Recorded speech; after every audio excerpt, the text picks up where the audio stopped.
Hey guys, Script here with another video, and today there's a couple things to talk about with George Lucas in the news this very day earlier, and then there's something new also that just came out a few minutes ago. So George Lucas says ideas in the original sort of got lost in the post-Disney Star Wars films. Now, just prefacing this to say that he didn't do the best job himself of honoring some of the stuff in the OT, but having said that, I mean, the level it's been taken to now is pretty out of this world. I'm a stubborn guy. I didn't want people, to tell me how to make my movies, is how George Lucas summed up the secret to his success, speaking to a crowd of fans at a packed Debussy Theater in Cannes on Friday afternoon. The 80-year-old filmmaker was honored at the 77th Cannes Festival with a Palme d'Or for his contribution to cinema, and the crowd, a much younger cohort than usually seen at these events, whooped and hollered as Lucas walked on stage. They were rapt as he sat down for a wine-raging discussion of his life in the movie business. Okay. Lucas said he felt nostalgic to be back at Cannes, where he presented his first feature, THX 1138, at the Director's Fortnight back in 1971. Blah, blah, blah, blah, blah. They couldn't even get tickets for the screening and had to sneak in. That's kind of funny. Okay. We weren't really that interested in making money. We were interested in making movies, said Lucas, speaking about his early career. He talked about being mentored by Francis Ford Coppola, whose latest epic, Megalopolis, premiered at Cannes this year on the set of 1968 musical Finian's Rainbow, and later helping Coppola set up the indie studio American Zoetrope. He outlined how he fought to get American Graffiti made. Side note, Coppola funded Megalopolis with like a ton of money. He funded like a good chunk of the movie himself, like millions upon millions of dollars. So Coppola still isn't all about the money. George, on the other hand, we could make some arguments. He fought to get American Graffiti made for just $750,000. And then how he had to battle the studio Universal Artists to get the movie into theaters. Studio execs wanted to dump the film, starring a crowd of unknowns then, including Ron Howard, Cindy Williams, Richard Dreyfuss, and Harrison Ford on TV before a series of test screenings in front of screening crowds. It was like a rock concert, Lucas recalls, convinced them to land a theatrical try. Starting in just a few theaters, the film went on to earn $115 million US. That's pretty good, $750,000 to $115 million. I'd say that's pretty good. Which then makes it kind of surprising that they were still fighting him over Star Wars. Like, that made a ton of money. I didn't know that about American Graffiti. Good grief.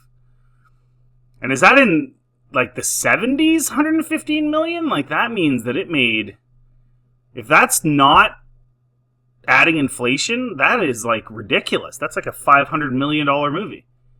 Holy moly.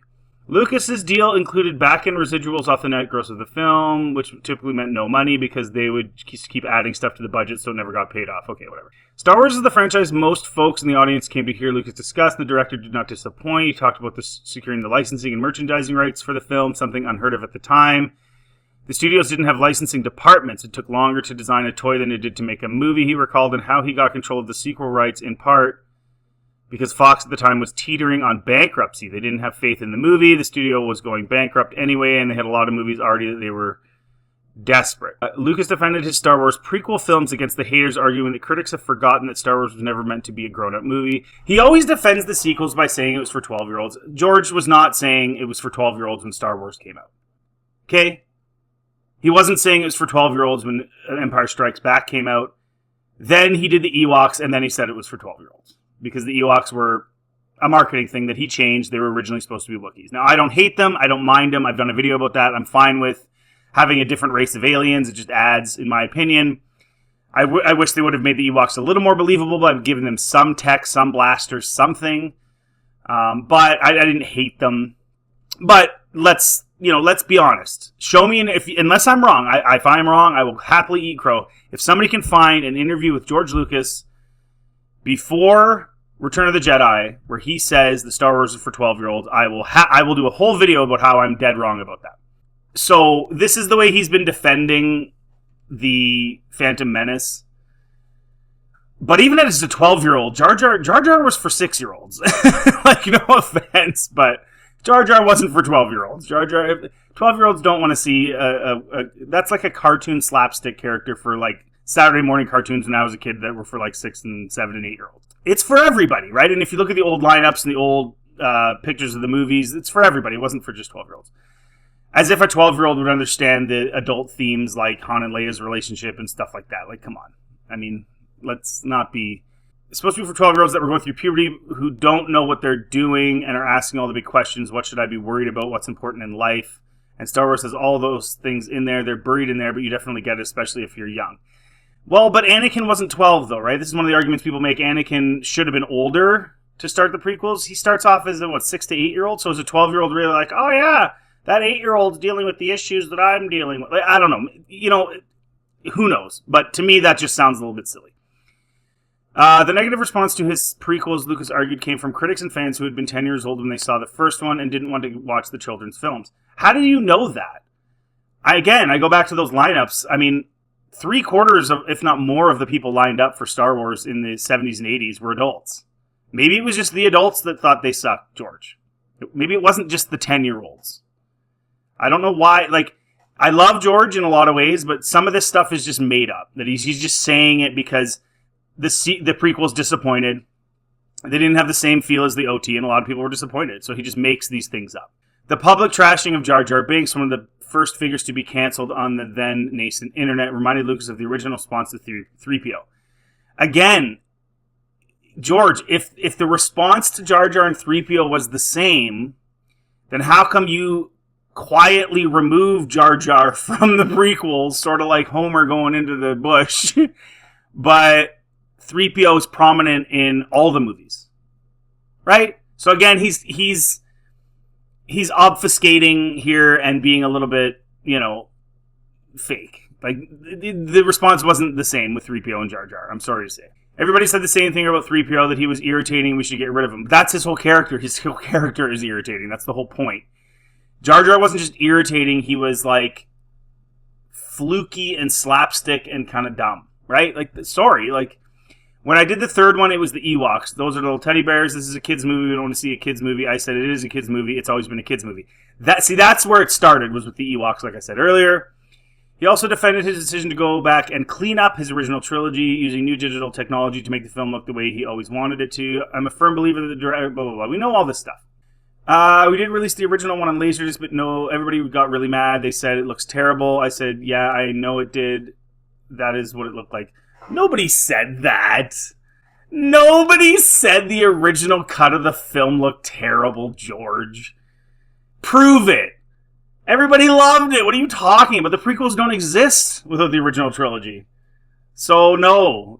Again, George kind of he spends a lot of time defending himself, and I think that's not a good sign. Selling to Disney. Let's see what he says about that. I was the one who really knew what Star Wars was, who actually knew this world, because there's a lot to it. The Force, for example, nobody understood the Force. When they started other ones after I sold the company, a lot of the ideas were in the original, sort of got lost. But that's the way it is. You give it up, you give it up. Yeah, well, and I've argued all the time, it's way too, trying to figure it out, and now we're going to do Jedi Prime, Dawn of the Jedi, and we're going to explain every little detail. And I'm always like, no, it needs to be mysterious.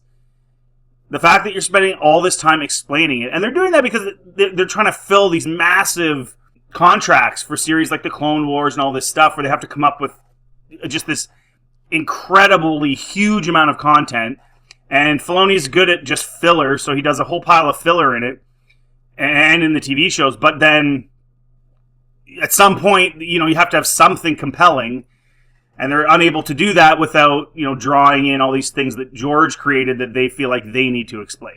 So that's the first part of this video, and yeah, I mean, he's essentially saying, it's just not what it once was, and they're getting it wrong, right? They're getting the lore that I created wrong in their explanations. Now, I would love for him to have the cojones to come out and explain them from his end.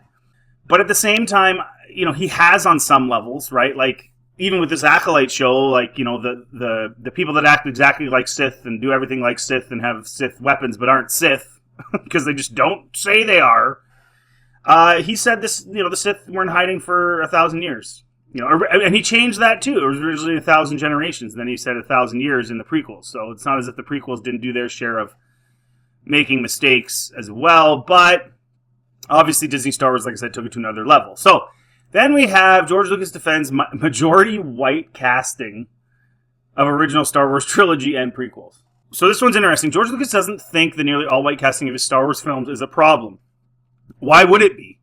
The 80-year-old director who wrote and directed the original 1997 fantasy adventure himself before handing the reins over for the rest of his trilogy off to another filmmakers, returned to the director's chair for the 3 not-so-popular prequel entries beginning in 1999.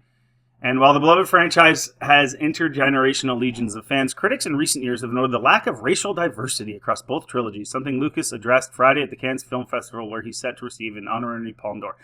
Yeah, it's all about retroactively complaining. You know, like, people get on my case. These sort of woke crowd gets on my case for criticizing lore and storytelling in Disney Star Wars, but those exact same people criticize Lucas's Star Wars by saying it's not diverse enough. Like, it doesn't even make any sense. And I'll explain why. They would say it's all white men. Most of the people are aliens. Yeah, exactly. Like, you go into the canteen, and, like, how many white men are there? There's maybe, like, 4. There's Han, Luke, the bartender, Obi-Wan. There's those 2 chicks. I think that's it. Is there any other... Like, it's all aliens. Like, the original cantina scene. Like, think about it. The idea that you're supposed to accept people for what they are, whether they're big and furry or whether they're green or whatever, this idea is all people are equal. Lucas produced the World War II drama Red Tails, which focused on black airmen, but this Star Wars films have faced this particular criticism since the first movie's release, including the famed astronomer Carl Sagan. What? An astronomer is commenting on how many white people are in a movie made in 1977 in America? How many white people are in 2024 movies in India or China or anywhere else? Like, what? It's extremely unlikely that there would be creatures as similar to us as the dominant ones in Star Wars, and there's a whole bunch of other things. They're all white, he said in 1978. The skin of all the humans, oddly enough, is white. What an absolute donkey. So in 1976, when they were shooting Star Wars, whites comprised 80% of the population.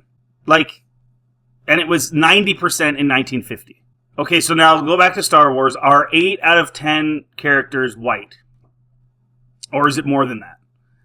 I'd venture to say it's about there. Maybe less, if you really look at it. But again, so? Nobody cares if there's an all-black cast. No one cares. And they make up, even today, what, 16% of the population? No one cares. So it's these weirdo, like, far-left white people that make an issue out of this. Like, black people don't even care. They honestly don't. They're being told to care by super far left white people.